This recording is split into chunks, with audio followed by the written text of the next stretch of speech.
So, today brought a slew of Pixel leaks, and now we have another one focusing on the camera capabilities of the upcoming Pixel 10 and Pixel 11 series. Unsurprisingly, these features lean heavily into AI-driven innovations. The Pixel 10 series will bring its own innovations powered by the Tensor G5 chipset. One highlight is the introduction of post-capture generative AI-based intuitive video editing within the Photos app, which could extend to YouTube Shorts.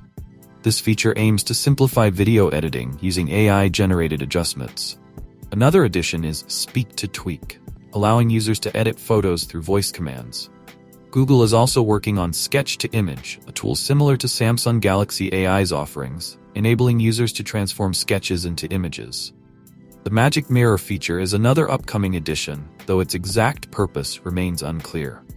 Additionally, the Tensor G5's ability to run stable diffusion-based models locally may enable advanced creative tools in the Pixel Studio app, providing powerful on-device AI capabilities. The Tensor G5 will also deliver a significant video recording upgrade, supporting 4K HDR at 60 FPS, up from the Tensor G4's 4K HDR at 30 FPS. These leaks underscore Google's commitment to blending cutting-edge hardware with advanced AI features.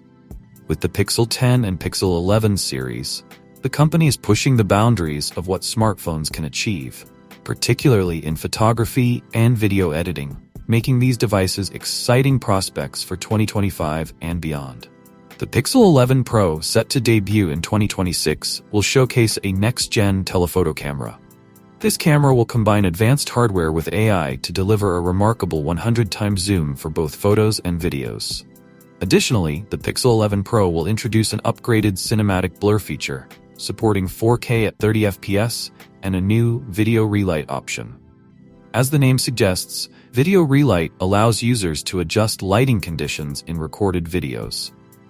Another major addition to the Pixel 11 lineup is ultra-low light video, also referred to as night sight video. While current night sight video relies on cloud-based processing, the Pixel 11 will handle this entirely on-device. So what do you guys think about the upcoming Pixel 10 series? Let me know your thoughts in the comments down below. And as always, I will see you guys in my next video.